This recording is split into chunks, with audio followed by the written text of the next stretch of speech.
പെൺകുട്ടികളോടാണ് പറയാനുള്ളത്. അതായത് നിങ്ങളുടെ മനസ്സിന്റെ താക്കോൽ നിങ്ങളുടെ കയ്യിലാണ്. അതായത് നിങ്ങളുടെ മനസ്സിനെ കൺട്രോൾ ചെയ്യുക എന്നുള്ളത് നിങ്ങളുടെ ഉത്തരവാദിത്തമാണ്. പാരൻസിന് ഒരു പരിമിതി വരെയാണ് നിങ്ങളെ കൺട്രോൾ ചെയ്യാൻ കഴിയുകയുള്ളൂ.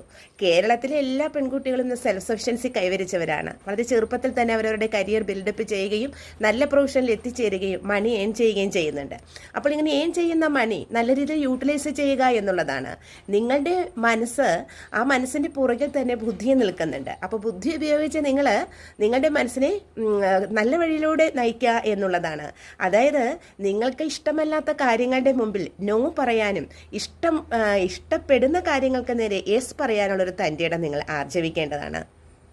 നമ്മൾക്ക് നമ്മുടെ ലോകം നിലനിൽക്കണമെങ്കിൽ പുതിയ തലമുറ ഉൽപ്പാദിപ്പിക്കണം. അപ്പം പുതിയ തലമുറ ഉൽപ്പാദിപ്പിക്കണമെങ്കിൽ തന്നെ എന്താണ്, നമ്മുടെ സമൂഹത്തിൽ സ്ത്രീയും പുരുഷനും ഒന്നായേ തീരൂ. സ്ത്രീയും വേണം, പുരുഷനും വേണം.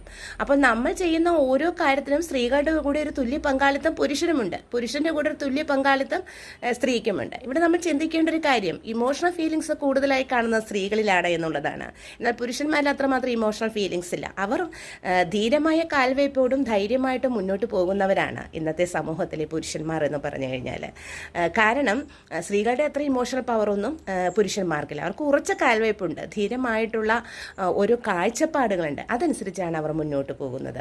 അപ്പോൾ ഇന്നത്തെ സമൂഹത്തിൽ കേരളത്തിലെ പൊതുവെ കണ്ടുവരുന്ന സ്ത്രീകൾക്ക് എല്ലാ വിധത്തിലും അവകാശങ്ങളും ഇന്ന് സ്ത്രീകൾക്കുണ്ട്. അത് നല്ല രീതിയിൽ യൂട്ടിലൈസ് ചെയ്യുക എന്നുള്ളതാണ്.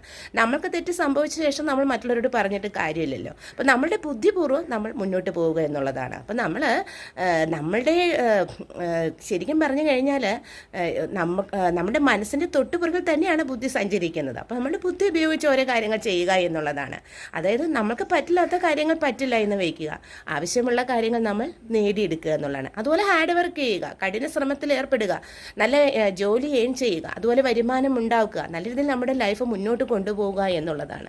പിന്നെ മറ്റുള്ളവരുടെ അടിച്ചമർത്തലുകൾക്ക് നമ്മൾ ഒരിക്കലും കീഴ്പ്പെടേണ്ട കാര്യമില്ല. കാരണം നമുക്ക് നമ്മുടേതായ സ്വന്തമായ തീരുമാനം എടുക്കാനുള്ള തൻ്റെ ഇടമുണ്ട്, പവറുണ്ട്, അധികാരമുണ്ട് ഇന്നത്തെ സമൂഹത്തിൽ. അപ്പോൾ നമ്മൾ മറ്റുള്ളവരുടെ കാര്യങ്ങൾക്ക് മുൻപിൽ തല കുനിച്ച് കൊടുത്തുകൊണ്ട് ഒരു സ്ലേവിനെ പോലെ നിൽക്കേണ്ട കാര്യമില്ല. അത് തുല്യ പങ്കാളിത്തം എപ്പോഴും ആവശ്യമാണ് എന്നുള്ളതാണ്.